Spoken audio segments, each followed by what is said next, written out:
funding for infrastructure projects to increase housing in Saskatchewan. Regina police investigate the city's second homicide.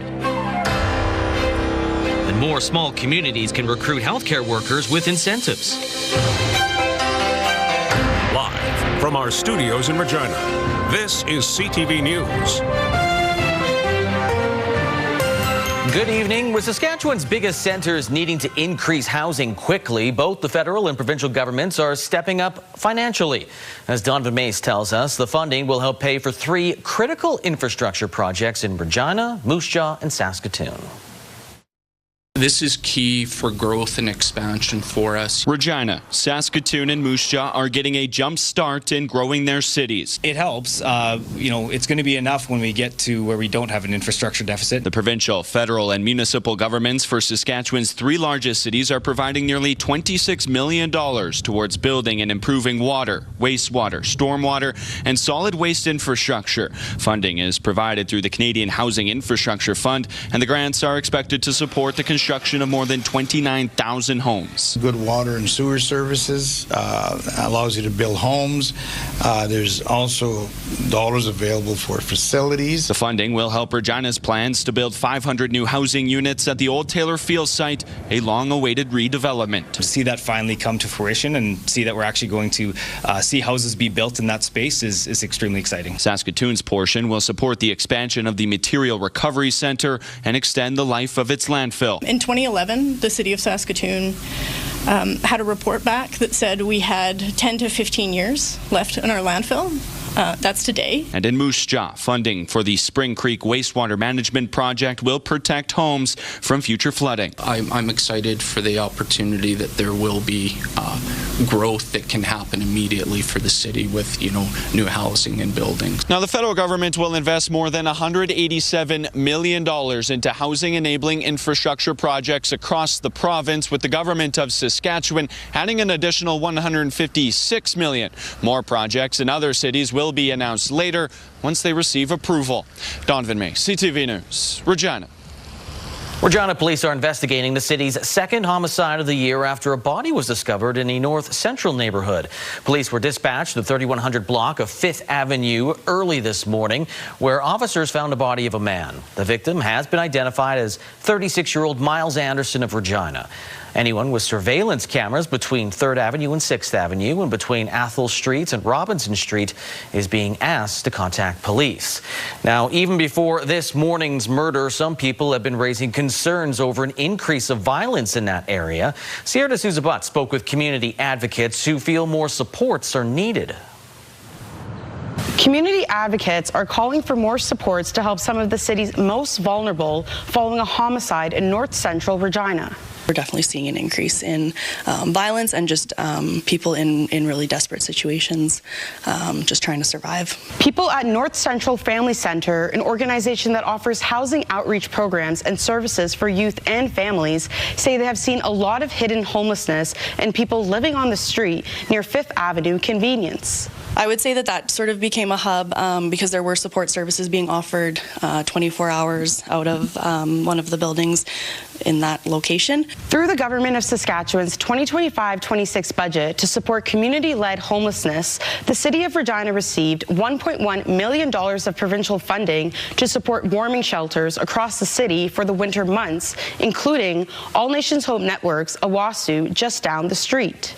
They did a really good job of sort of de-escalating a lot of the issues that would come up and supporting people in the evenings when all the other services on 5th shut down. Advocates say additional 24/7 supports should be available year-round, not only in the colder winter months. The fact that service is no longer being provided at night is probably adding to the increase of safety issues. In a statement to CTV News, Saskatchewan's Ministry of Social Services said it plans to continue working with the city on community-led responses for the coming year, adding emergency shelter spaces are available year-round as the province provides funding for street outreach services, which serve as a the first point of contact for unhoused individuals. We have some services, but definitely not enough. We have a strong need as a nonprofit sector and a community altogether to really band together. The City of Regina said the funding was intended for the winter, but couldn't confirm exactly on what dates it finished. Sierra D'Souza Butts, CTV News, Regina. It was a difficult day in Saskatoon's Court of King's bench. The family of a Saskatoon woman who was killed almost 6 years ago spoke about their loss and the toll it's taken on their lives. It came as lawyers from a man convicted of manslaughter argued about how much time he should spend behind bars. Stacey Hine reports. There's finally a little bit of an ending, I think. Megan Gallagher's family has now delivered their final victim impact statements after 7 people were convicted in her death. Writing those victim impact statements is a challenge that I don't even have words to explain. Roderick Sutherland, the last person convicted in the case, was found guilty last October of manslaughter and offering indignity to human remains. Court heard Gallagher was killed in September of 2020 inside Sutherland's garage. She was restrained to a chair and died after plastic wrap was placed over her face. Her remains were found 2 years later south of Prince Albert, near the village of St. Louis. At Sutherland's sentencing hearing, Gallagher's sister spoke about the pain of people staying silent while the family searched for answers, and told Sutherland, quote, "You took my baby sister, my best friend." Gallagher's father described the emotional and financial toll of years of court proceedings. Many of the 12 victim impact statements also described Gallagher as strong, loving, and confident, while also highlighting the issue of missing and murdered Indigenous women and girls. She's 2-3 times more vulnerable. All of us as Indigenous women, we wonder often, is it going to be my sister? Is it going to be my granddaughter? And so I think that message was made clear today. The Crown is seeking 8 to 10 years for manslaughter, plus 2 to 3 years for offering indignity to human remains, arguing Sutherland allowed his garage to be used and was involved from start to finish. The defense is asking for 3.5 years for manslaughter and 1.5 years for the second charge, saying Sutherland didn't know what others were planning and is a low-risk offender. At the end of the hearing, Sutherland stood up and addressed Gallagher's family, saying sorry for your loss and apologizing for not doing more to stop the situation and for not calling police. The decision on his sentence has been reserved until next Wednesday. Stacey Hine, CTV News, Saskatoon. 8 more Saskatchewan communities are now eligible to be part of the Rural and Remote Recruitment Program. Now, it offers up to $50,000 for high-priority health workers for 3 years of service in that community. As Wayne Mantika tells us, the province is touting the program, saying it has filled more than 500 hard-to-recruit positions. It's an attractive incentive for nurses and other frontline healthcare professionals. Those willing to work in certain rural and remote parts of the province will be eligible for up to $50,000 if they stay for 3 years. And really, as we add more communities, as we add more facilities to this incentive, it's really creating, I think, more incentive for kids who are from these communities or interested in a life in rural or northern Saskatchewan to take an opportunity, a really good healthcare career. The eligibility list is being expanded to include 9 more communities: Beauval, Buffalo Narrows, Carlisle, Creighton, Craik, Davidson, Ituna, Momart, and Macklin. Mayors welcome being added to the list, which now totals 82. Quite happy to hear that we're inaugurating the program. We've had trouble, especially with our RNs, keeping our RNs in Davidson, and we have shortages, so this is hopefully going to help. The government's Healthcare Recruitment Crown Corporation is one of the exhibitors at this week's SUMA convention in Regina. It is offering communities a package of information on how to welcome newly arrived professionals with the hope of perhaps keeping them beyond 3 years. A lot of tips, some communities have recruitment committees, and so what they do is when the practitioner is going to be arriving in their community, they really surround that practitioner. Some provide housing. A lot of them will make sure the family's connected and get to the proper schools that they need to. 530 healthcare professionals have taken advantage of the incentive program since its inception 3 years ago. The provincial government will soon learn how many are willing to stay beyond their 3-year commitment. Wayne Mantika, CTV News, Regina. Last week's closure of Prairie Harm Reduction, Saskatoon's safe consumption site, is getting mixed reviews. There are those who feel the loss will lead to more overdoses, more deaths, while some in the community are hoping it will allow for different supports to help with addictions. Hallie Madrick explains. A rally on the weekend highlighted concerns following the closure of Prairie Harm Reduction. We must not give up. But some business owners say the safe consumption site's closure offers an opportunity for the community to move forward with a more balanced approach to addictions issues.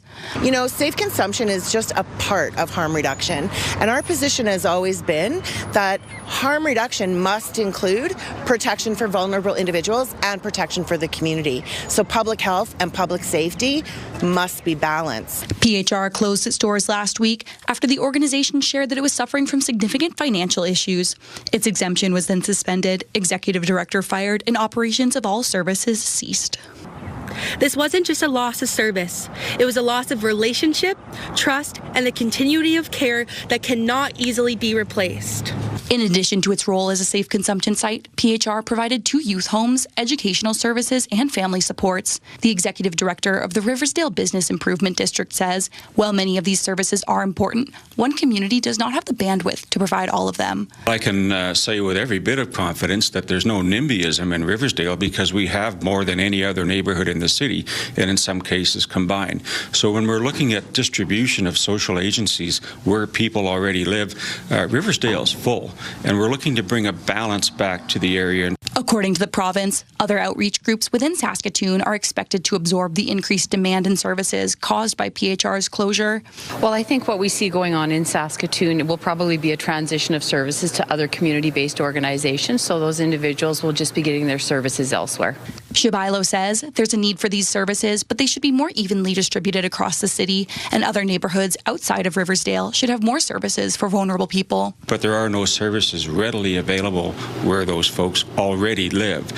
So we're looking to say, can we not do this better to focus on the clients and their needs as opposed to the agencies and the resources they have?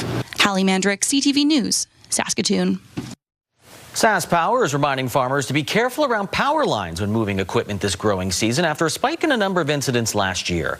The Crown Corporation said 315 farm-related incidents involving Sask Power infrastructure were reported in 2025. That's up from 262 the previous year. Sask Power said all line strikes are preventable, and farmers are encouraged to use extra caution around power poles and overhead lines with seeding approaching. Common causes do include fatigue, underestimating the size of equipment, or digging too close to lines.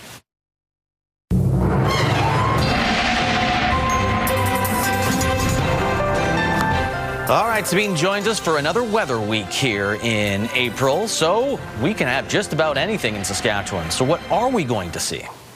Just about anything is coming our way this week, Lee. We've got above seasonal temperatures, below seasonal temperatures, below zero temperatures, and even some snow. But I'll talk more about that coming up in your full forecast. Let's focus on the good. Today was not a bad day. We didn't have as much sunshine as I'm sure many would have liked to have seen, but we did get close to what our average daytime high is, which is normally around 10 degrees. We warmed up to about 7 late this afternoon. As we head into this evening, we're going to see still those temperatures close to what our average low is for this time of year. And it's not until we get into tomorrow evening where we may see a little bit of precipitation coming through parts of southern Saskatchewan, but most of that precipitation, especially for the south, is expected on Thursday. We did see a little taste of that mixed precipitation you can see on the radar satellite there in the southeast, but temperature is still sitting quite nice, above zero right now. 14 in Maple Creek, 6 here in Regina, 3 in Yorkton and in Wynyard. And that's basically a theme we'll see continuing as we head into tomorrow. But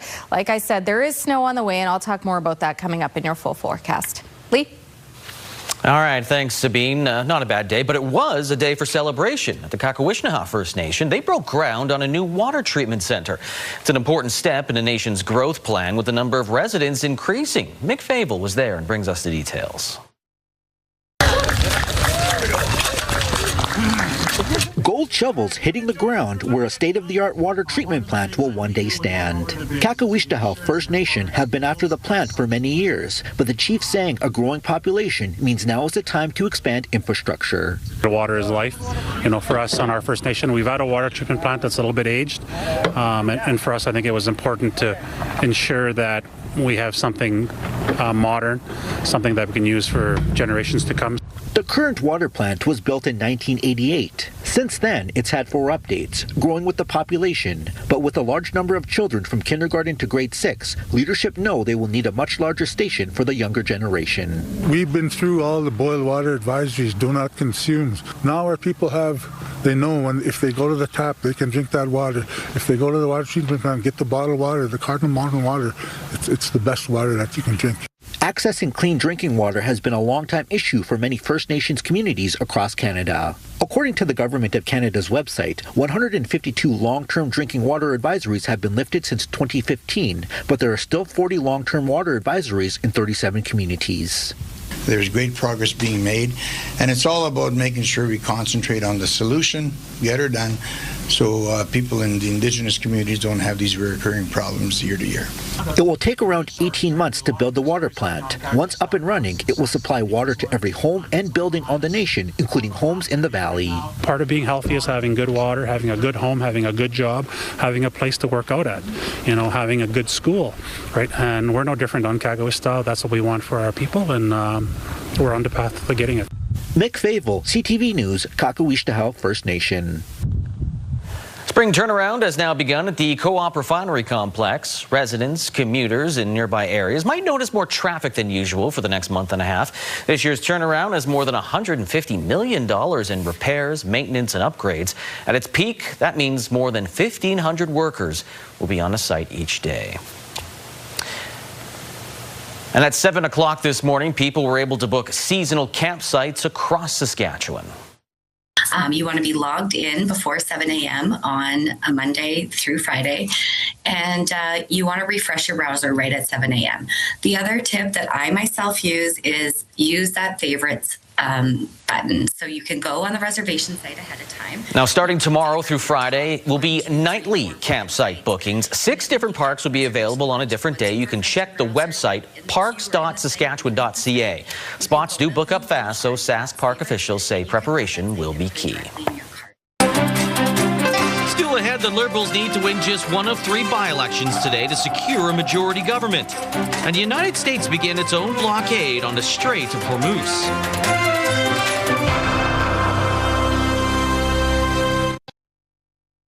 By this time tomorrow, it is expected the Liberal government will have a majority government. 3 by-elections are happening in eastern Canada, 2 in Toronto, 1 in Quebec, with the Liberals needing to win just one of them to get their majority. Mike Lacouture has more. For some people voting in today's by-elections, federal politics is about the person they want to send to Ottawa. She knows what the Scarborough Southwest needs. It's not like somebody that's coming in from another area. So it's very important that we have somebody representing our needs. That candidate is the former deputy leader of the Ontario NDP, who's now running for the Liberals. The Liberal Party of Canada is a big tent where I see myself voicing my concerns of the people of Scarborough Southwest. Now, the new leader of the federal NDP is questioning the size of that big tent, given the Liberals welcomed 5 opposition MPs in as many months, including the latest, who held social conservative views. I think the Liberal tent is stretched so far now that the fabric must be, I don't know, is it spandex? It is something very stretchy when you can encompass Marilyn Gladue in a caucus with progressives in the Liberal Party. Now, for some voters, the issues are more important than the politics around them. Affordability, social issues, things that include everybody, cost of living. Key issues for all parties, but on Parliament Hill, the Conservatives were criticizing how the Liberals set themselves up to secure a majority. The government seems committed to their strategy of backroom deals. Now, 2 of the 3 by-elections are taking place in ridings that have historically been Liberal strongholds, meaning Prime Minister Carney is likely to get a majority less than a year after voters handed him a minority mandate. Mike Lacouture, CTV News, Ottawa. There is mounting concern over the impact of the American military blockade on the Strait of Hormuz. It took effect today and stretches all the way down Iran's coastline, with access in and out of Iranian ports restricted. Annie Bergeron-Oliver tells us about the ongoing threats and this new phase of the war. Oil prices surged Monday above $100 a barrel as U.S. Navy ships began blocking the Strait of Hormuz, stopping all vessels from entering or exiting Iranian ports. We can't let a country blackmail or extort the world, because that's what they're doing. Since the war began, Iran has heavily restricted access to the Strait of Hormuz, a key waterway through which 20% of traded oil normally passes. President Donald Trump says the U.S. doesn't need the strait and that his latest move in the region will get Iran back to the negotiating table after talks broke down this weekend over Iran's refusal to end its nuclear program. Iran will not have a nuclear weapon, and we agreed to a lot of things, but they didn't agree to that. And I think they will agree to it. I'm almost sure of it. In fact, I am sure of it. If they don't agree, there's no deal. The new U.S. blockade seeks to starve Iran of an estimated $200 million a day in oil reserves, a form of economic pressure experts say could backfire. Iran has threatened to strike any vessel that it believes is violating the 2-week ceasefire. Absolutely, we're escalating the conflict. And that is really the intent, escalation. But to what point? Experts say the blockade likely goes against international law, and several U.S. allies, including Spain, France, Turkey, and the UK, have criticized Trump's move. My guide from the start of this conflict has always been our national interest. That's why we stayed out of the war and why we continue to stay out of the war. Economists say Canadians can expect to see higher inflation over the coming months, even if this fight over the strait is somehow solved within days. Annie Bergeron-Oliver, CTV News, Ottawa. Meanwhile, Pope Leo is responding to criticism from U.S. President Donald Trump, with the pontiff voicing his criticism of the war in Iran. I do not look at my role as being politician. I don't want to get into a debate with him. I don't think that the message of the gospel is meant to be abused in the way that some people are doing. And I will continue to speak out loud against war, looking to promote peace, promoting dialogue and multilateral relationships among the states. There's nothing to apologize for. He's wrong. The other thing is he didn't like what we're doing with respect to Iran, but Iran is wants to be a nuclear nation so they can exterminate the world. Not going to happen. Now, the first American pope stressed that he was not making a direct attack against Trump or anyone else with his general appeal for peace. He has demanded that political leaders use diplomacy and negotiations to end war. And new research published in the Canadian Medical Association Journal confirms cancer is still the leading cause of death in Canada, with 250,000 new cases expected this year. But the study also highlights a path of hope that these rates are declining across the country. Alison Bamford explains. Thousands of patients step foot inside the Saskatoon Cancer Centre every year, including those who are seeking treatment for the very first time. A new study estimates there will be more than 250,000 new cancer diagnoses and nearly 90,000 cancer-related deaths in Canada this year, while a staggering 42% of Canadians are expected to be diagnosed with the disease at some point in their life.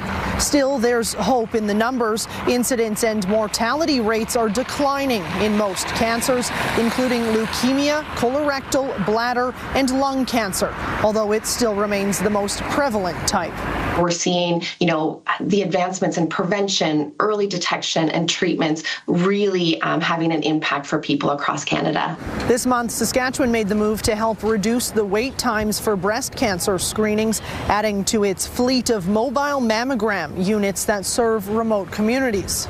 Despite the progress in many areas, the study shows rates of some cancers are rising, including cervical, head, and neck, linked to HPV.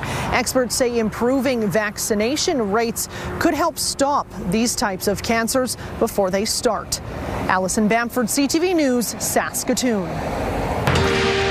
Coming up, checking in with the HMCS Queen, operating in Regina for more than a century.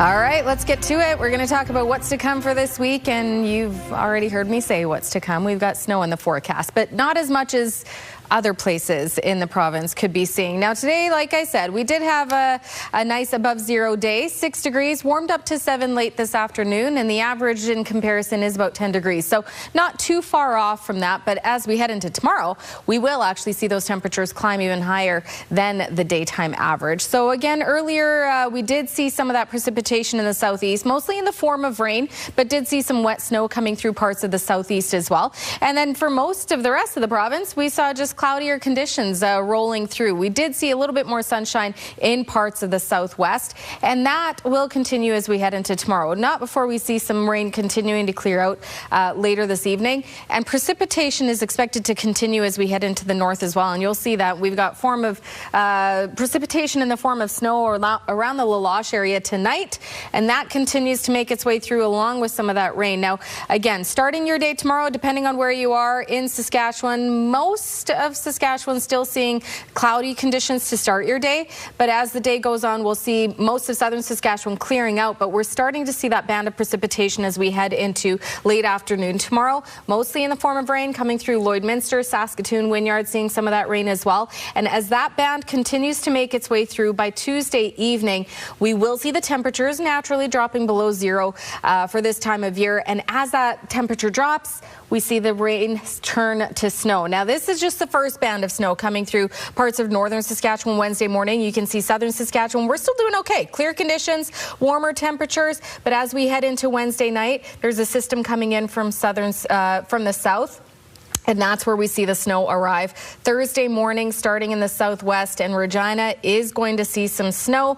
As of right now, it's looking like 1 to 3 centimeters of snow. Earlier, it looked like quite a bit more than that. So let's just wait until perhaps tomorrow or Wednesday to get a better idea of what we could be expecting when it comes to snowfall totals for southern Saskatchewan by Thursday. Temperatures, though, that's the talking point heading into tomorrow. Still above zero, still looking close to seasonal for many parts of the province. Prince Albert tomorrow, 10 and cloudy. Rain for Lloydminster, 9 degrees there. Cloudy and 4 for La Loche, 8 and cloudy for L'Orange. And then rain expected for Saskatoon, 12 degrees above seasonal there. 11 for North Battleford and Yorkton, 11 as well, with a mix of sun and cloud. The southwest nearing 20 degrees for some parts in the southwest. 18 degrees for Maple Creek and for Swift Current and for Moose Jaw, all expecting a mix of sun and cloud. And even the lows for the southwest tonight, 6 degrees is the expected low for Maple Creek. So still a very warm night tonight, and even warmer heading into tomorrow during the day. 17 for Estevan and Assiniboia, and Weyburn 18 and mainly sunny again tonight, expecting some rain, and 2 is the expected high. For Regina tonight, dropping to 2 degrees, warming up to 16, and the mix of sun and cloud with winds up to 40 kilometers an hour. And as we take a look at what's to come, it is a mixed bag. So again, 16 tomorrow, winds up to 40, a mix of sun and cloud. By Wednesday, the winds are expected to pick up, gusting to 50 kilometers an hour. 13 is the expected high, and Thursday is the day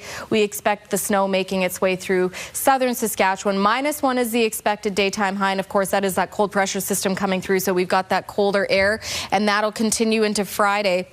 -3 is the expected high. Cloudy conditions, not as of right now expecting to see the snow continuing to stick around, but as your weekend approaches, we see the sun return and those temperatures bounce back above zero. So 5 on Saturday, 11 on Sunday, and as we start your new week, a week from today, a mix of sun and cloud and 12 degrees. So this whole week has a little bit of everything, but after that, it looks like, I'm not promising anything, but after that, it looks like the temperatures continue to trend above zero, and we'll see that precipitation in form of rain more than snow. Oh, that'd be great. I'm not promising anything. Might not be great, but yeah, it'll be good. Thank you. I'm done. Okay, bye. Thank you. Okay, so the Riders might play the last Saskatchewan Pirate between the 3rd and 4th quarter at Mosaic Stadium, but it's actually the Canadian Forces Naval Reserves that really call Regina home. For more than a century, recruits have been training at HMCS Queen, and this weekend, the latest generation was honored. Damian Smith has more.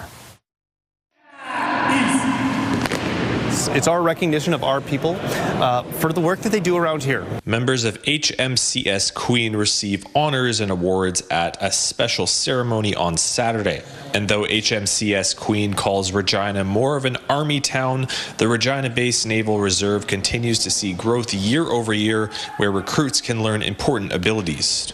Teaching them all manner of skills, and some of them will eventually go on and join the regular force fleet, and some of them are just happy to have a part-time career here in Regina with us. While HMCS Queen members say the Navy teaches a variety of important lifelong skills, being able to travel the world is a big benefit. The answer for me is the same today as it was when I first joined, is just the opportunities, the travel. And I've sailed with the Japanese Maritime Self-Defense Force on a exchange called Regulus. I've been dropped on a plane and flown to Mexico by myself as a young man. Based within Wascana Park, HMCS Queen typically sends out members to Canadian coasts on a weekly basis for training events and professional development. A lot of people can do it, but one thing that you should be able to do or should be comfortable with is don't expect every day to be the same thing. Like, there's a lot of variation from day to day. The HMCS is still looking for more recruits, but describes the recent growth as phenomenal. You don't always know where the Navy will take you, but if you put your head down and you focus on the work that's put before you, by the time you look up, you'll see some pretty cool things. Damien Smith, CTV News, Regina. Still ahead, the Yorkton Terriers and Weyburn Red Wings face elimination tonight in the SJHL playoffs.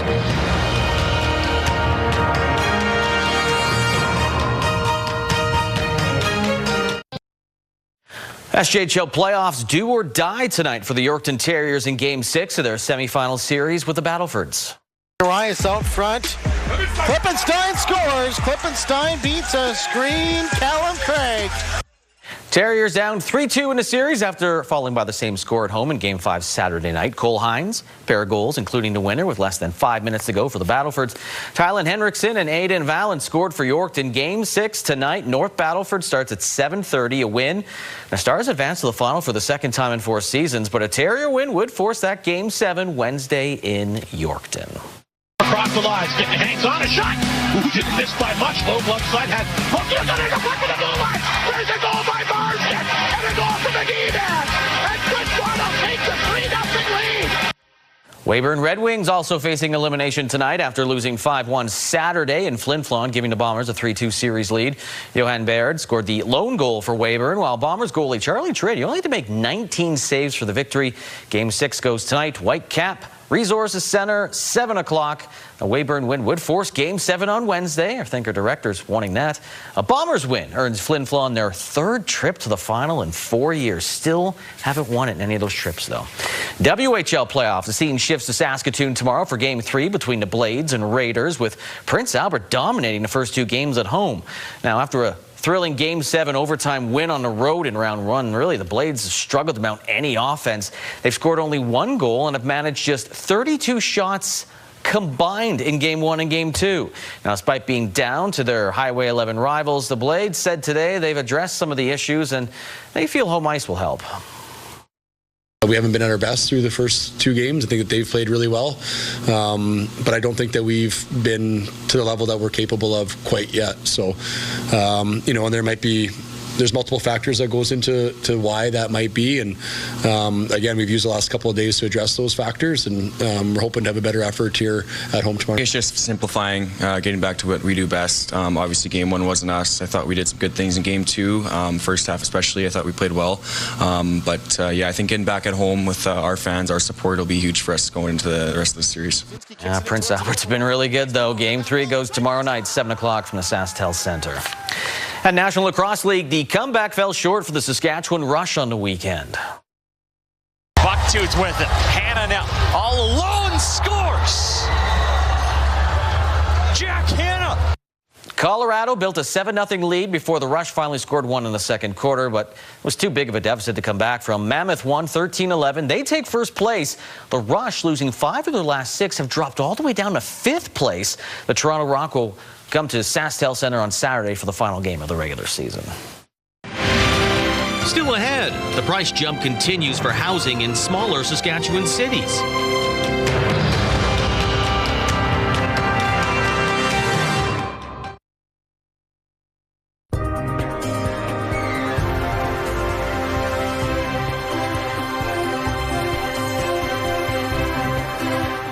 All right, let's take a look at your rural forecast for tomorrow. We're starting to see those temperatures for many more areas in the province to get into the double digits, like parts of Hudson Bay, Wynyard getting to 11 degrees there. Cloudy conditions, and expecting to see that rain making its way through the area there. Spiritwood seeing rain, 9, and Lloydminster, and Watrous 12 degrees with some rain there.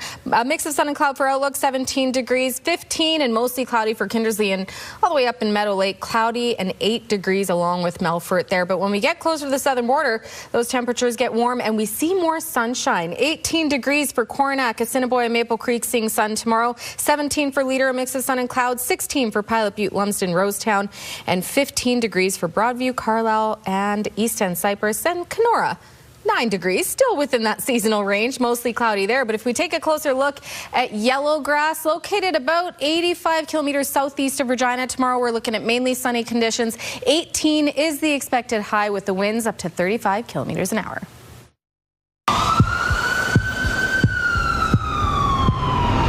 The incident happened on March the 24th, 2026 in the early morning hours at a residence in a Lake Ridge neighborhood in Regina. 2 men entered a residence in the northwest corner of the city and stole a truck alongside several tools. Surveillance video captured both suspects, although their faces were covered. One of the suspects, a man, was wearing a very recognizable Raptors jacket. If you know who these 2 men are, contact Crime Stoppers. I'm Constable Dana Adams with the Regina Police Service. Crime Stoppers will pay up to $2,000 cash reward for information on this or any other serious crime in Regina. Callers do not have to identify themselves. Calls are not traced or recorded. In Regina, Saskatchewan, and Canada, call Crime Stoppers at 1-800-222-TIPS. That's 1-800-222-8477. You can also access our website at www.reginacrimestoppers.ca. Remember, our community suffers when you remain silent. Please report crime. Crime Stoppers is brought to you by Leak Audiology, helping you live well with better hearing. Well, compared to other provinces, Saskatchewan still remains as one of the most affordable places to live across Canada. However, due to a shortage of homes available for sale, home prices are continuing to increase, driving prices to reach a new record. Sierra D'Souza Butts explains. Weyburn real estate agent Eric Anderson says the demand for housing remains steady.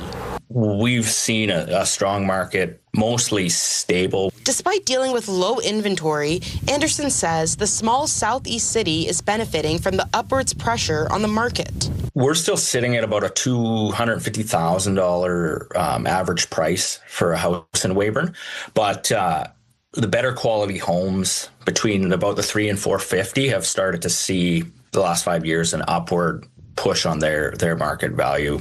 According to a recent report by Saskatchewan Realtors Association, residential homes are selling far more than asking price due to housing supply constraints, sparking a new benchmark record for prices last month. In communities like Estevan, Weyburn, Swift Current, Melville, Yorkton, we're seeing double-digit benchmark price increases, so anywhere from 10 to 15% increase in benchmark pricing. The number of homes for sale remain below historical norms, with over 50% below supply for this time of the year. We have jurisdictions in Saskatchewan who have a month, maybe more of supply, which means if no new homes go on the market in 32 days, there are going to be no homes. We haven't seen a bunch of houses built in the last 10 years, so more construction would help with our inventory shortage.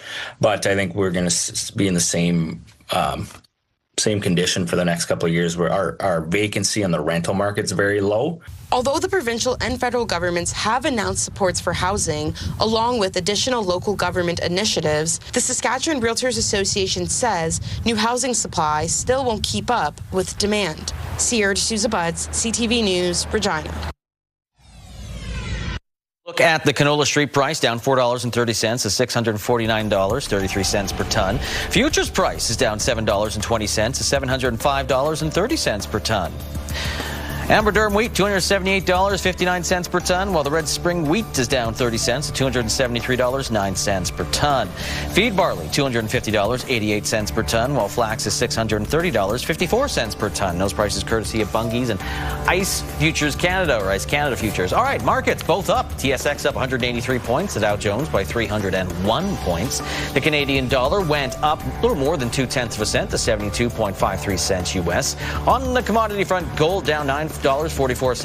West Texas Intermediate crude went up $1.32, while Western Canadian Select crude went down 23 cents. And gas in Regina, we did see it drop after it was up near the 170 plus point yet last week. It's currently sitting at $1.69.9 cents per liter.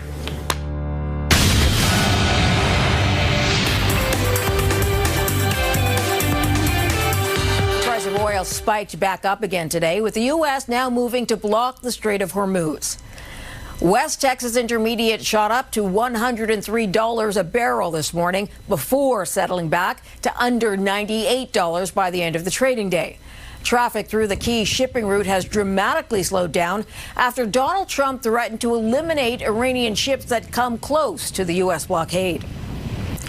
GFL Environmental, a Canadian waste management company, is buying Secure Waste infrastructure for $6.4 billion. Secure Waste has over 80 locations across Western Canada and North Dakota. It's a cash and stock deal that's expected to close in the back half of the year. The state of Texas is investigating whether Lululemon has forever chemicals in its clothing. PFASs, as they are known, have been linked in studies to health problems like cancer. They're typically used to make goods water or stain resistant. Lululemon has told BNN Bloomberg the company stopped using these chemicals in 2023. Those are your business headlines. I'm Marilla Fernandez.